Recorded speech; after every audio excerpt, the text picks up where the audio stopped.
जैसा कि आपने देखा कि बिहार में जातीय जनगणना का रिजल्ट पूरा आपके सामने आ गया है और बिहार में सबसे बड़ी आबादी मुसलमानों की है। शेख बिरादरी की है, सुरजापुरी बिरादरी की है, शेखरा बिरादरी की है, कुलैया बिरादरी की, अंसारी भाइयों की है। तो अब अगर तेजस्वी यादव जो अभी डिप्टी सीएम और नीतीश जी सीएम है, अगर सही में जातीय जनगणना का रिजल्ट चाहते हैं और आवाम को फायदा पहुंचाना चाहते हैं तो उनको मुसलमानों को अब हिस्सेदारी देने पड़ेगी। आज मुसलमान लगभग 18% बिहार में है, सबसे बड़ी जाति है, लेकिन सिर्फ 5 मंत्रालय, वो भी क्या मंत्रालय आपके सामने है। कोई लॉ मिनिस्टर है जो 38 पीपी नहीं बहाल कर सकता है। एक है डिजास्टर मैनेजमेंट, उसकी भी हद आप जानते हैं।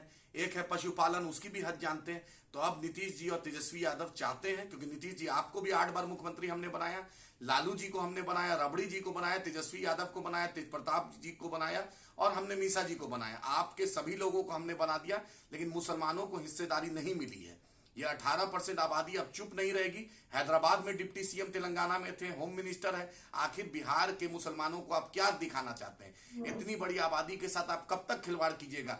आपको चपरासी क्वार्टर से हमने शीशमहल पहुंचा दिया, लेकिन हमें क्या मिला? आप नीतीश जी मुख्यमंत्री 8 बार बढ़ गए, लेकिन शेरसवादी बिरादरी से एक भी मिनिस्टर नहीं, सुरजापुरी बिरादरी से नहीं, शेखड़ा बिरादरी से नहीं, अंसारी बिरादरी से नहीं। आखिर इन बिरादरियों के साथ नाइंसाफी क्यों हो रहा है? अगर नीतीश जी और तेजस्वी यादव और लालू जी सही में चाहते हैं जातीय आधारित जनगणना का फायदा इंसाफ करना चाहते हैं, तो अब इन बिरादरियों को हिस्सेदारी देने पड़ेगी। मुसलमानों को आबादी के हिसाब से हिस्सेदारी देने पड़ेगी।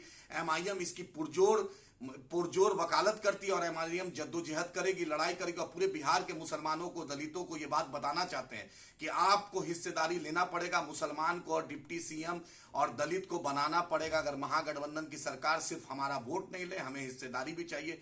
इन लोगों को, मुसलमान को और दलित को डिप्टी सीएम बनाना पड़ेगा। इन बिरादरियों को हिस्सेदारी देना पड़ेगा। नहीं दीजिएगा तो आंदोलन होगा। अब हम बर्दाश्त नहीं करेंगे। हम अपनी हक की लड़ाई लेंगे। लोकसभा सामने है, विधानसभा सामने है। अब हिस्सेदारी की बात होगी। जिसकी जितनी भागीदारी उसकी उतनी हिस्सेदारी। ये लालू जी कहते थे, आज वक्त आ गया हमें हिस्सेदारी देने की। हम लड़ाई लड़ेंगे, जद्दोजहद करेंगे और आपसे, सरकार से मांग करते हैं कि हमें हिस्सेदारी दिया जाए।